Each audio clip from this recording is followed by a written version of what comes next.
tomorrow night at 7 p.m. and also Saturday morning at 9 a.m. I'm looking for great things. Talked with Pastor Thomas earlier today, and they're excited about coming, and we're excited to have them. Also, we're looking for, I call a preacher, Dr. Dorothy May, to come in Saturday morning and preach in this women's conference like she never preached before. And I'm telling you, for those who don't know these ladies, you're in for a treat. Amen. Amen. Again, we're thankful for all who are present here. We didn't give our second shut-in list out, be updated. And after I get through, Deacon Sipper's going to come with it. And I'll do our final prayer over it. But we want to make sure we get that second shut-in list out before we leave off the air tonight. Amen. And tonight, we get back on demonology. We've been on this subject here for a while. And I'm hoping that someone has been blessed by this series. Teaches us how to address demonic forces, demonic people in all facets of life. Now, I'm going to say this tonight for the record, and hopefully everybody catch on real good. Demons don't necessarily convulge and roll their eyes at the back of their head. All right. And so I want us to understand it. That's the first thing I want you to understand. Just because all that stuff be going on is all satanic, there are satanic voices out there, but then there are some demons that's just already emulated inside of us anyway. It's called a sin nature. And it comes off the fact of feeling emotions, control, want to be the top dog when you ain't learned how to serve.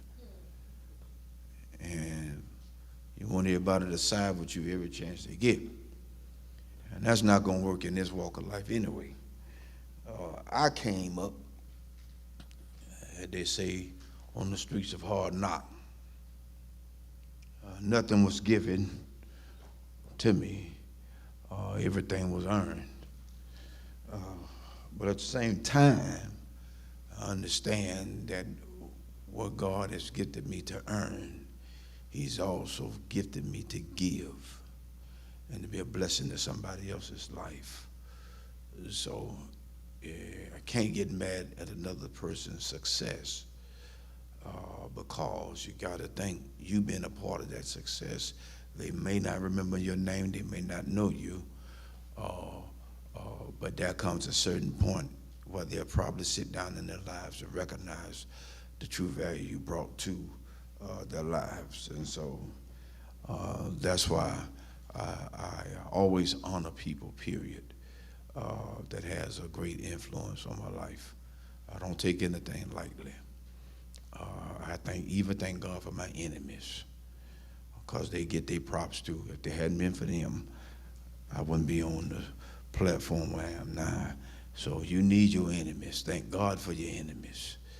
They are your footstools. Amen. And again, thankful to everybody, to all of our preachers, Elder Snowden, Elder AJ, Lady Harris, to everybody here tonight. I'm grateful for our presence here. Talked about spirit of infirmities last week. The deaf and dumb spirit. These are just the names of the demon spirits. Unclean spirit used. It is familiar spirits, which spirits you already know when you familiarize yourself with, and people do the same thing, repeat the same spirit, and sometimes when you run into that same spirit, that means you hadn't passed the test. But when you run back into that same spirit that you run into, you learn better, which means you do better.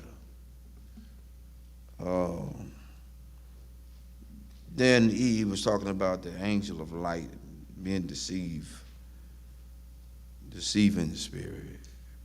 The devil makes it seem like something that it is not. And sometimes we're deceived because we're deceived by lies. And that's what we're talking about tonight. Lying. Lying.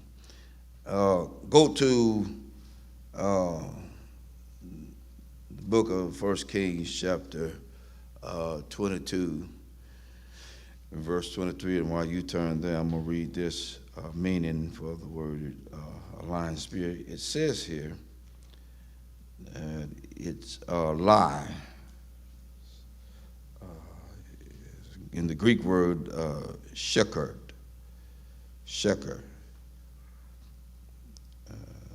Disappointment, falsehood, deception, what deceives or disappoints or betrays one.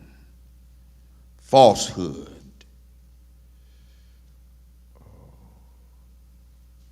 Fraudulently, wrongfully.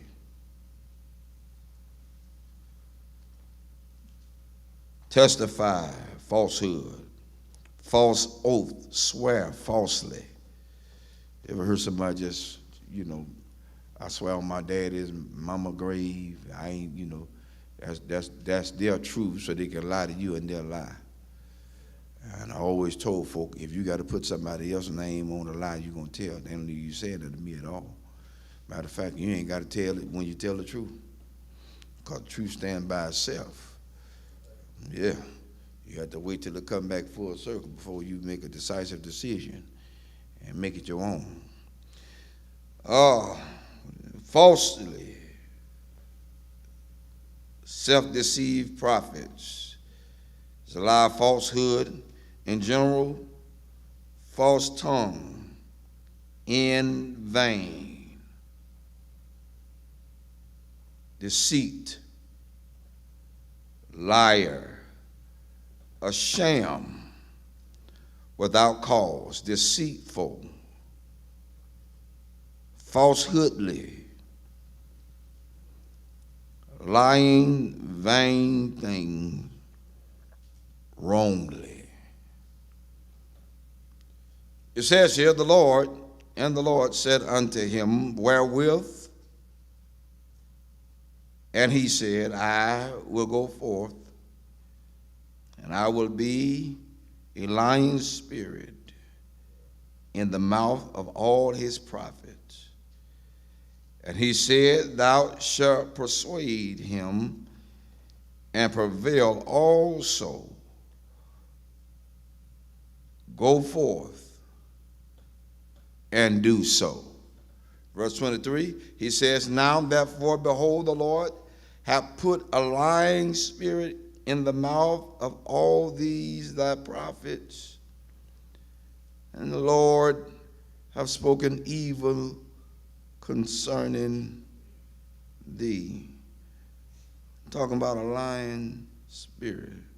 Micah reveals the inspiration behind the 400 prophets. When you look at it, he says, I saw the Lord sitting on his throne, and he says, all the host of heaven standing by. King Ahab and others at the court found it hard to explain how one prophet could be right and 400 prophets could be wrong. Here Micah explains the message of the 400 prophets.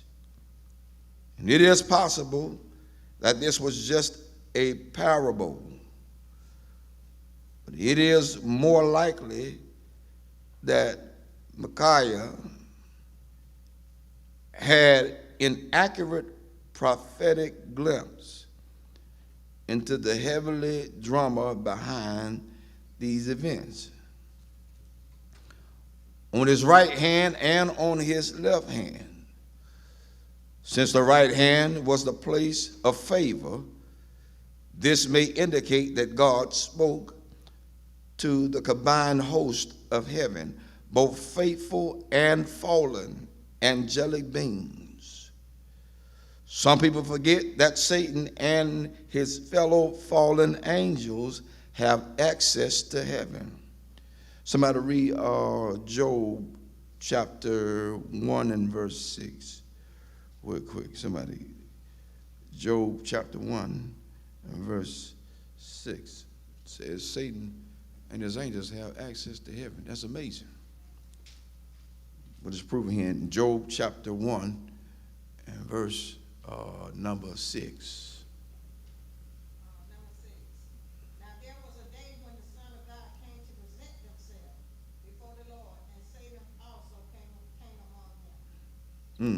So, yeah. Read again so you can hear you in the mic. Now there was a day when the sons of God came to present themselves before the Lord, and Satan also came among them. Came among them. So, that means God's heavenly angels and Satan and his angels can present themselves before the Lord. Lying is one of the biggest deals going today. It's easy to lie. It's easy to tell a lie and then believe a lie. It's easy to imagine a lie, believe a lie, tell a lie, and then tell somebody else about the lie so they can believe the lie that you started off telling when you first started telling it. It's easy to imagine something in your mind that can bring about falsehood of a lie for everybody to believe that lie, but then build on that lie and exploit that lie to the point to where it could hurt the individual that they're lying on. It's easy to open up your mouth and lie and say what you think is when it's not even that. It's easy to lie, to say what you thought somebody was going to say, and they didn't say it. But then you believe what you thought that they said, that what you think they're going to say, but they didn't say it, but you believe that's where they was going when they say what they said. But they didn't say it, though. But they're going there. But they didn't say it. But they're going there. I felt you lied. You cannot, and I'm going to do this in love tonight. You can't lie to yourself and to the person that you deal with. Because what we don't know is, if you don't let the person get out what's in them, and you subject to lie what you think about them, what they're going to say, you mess up the process of understanding. See, Pastor, yes, that's why the Bible says you have to hear the whole conclusion of the matter. Right. No matter, I can tell my side, you can tell your side, but like it says, two sides, but it ain't for one truth. Right. So you got to know the difference. Right. Because sometimes you can talk yourself and make yourself think you telling the truth when it's also a lie. Yeah. But Make believe. Yeah, make believe. But can I show y'all something right quick? Okay. All right. Even at that, you said make sure you get the point across, right? I'm glad you said that. See, even in getting the point across, people cross the point because they feel like they have the upper hand of being right in their own mind.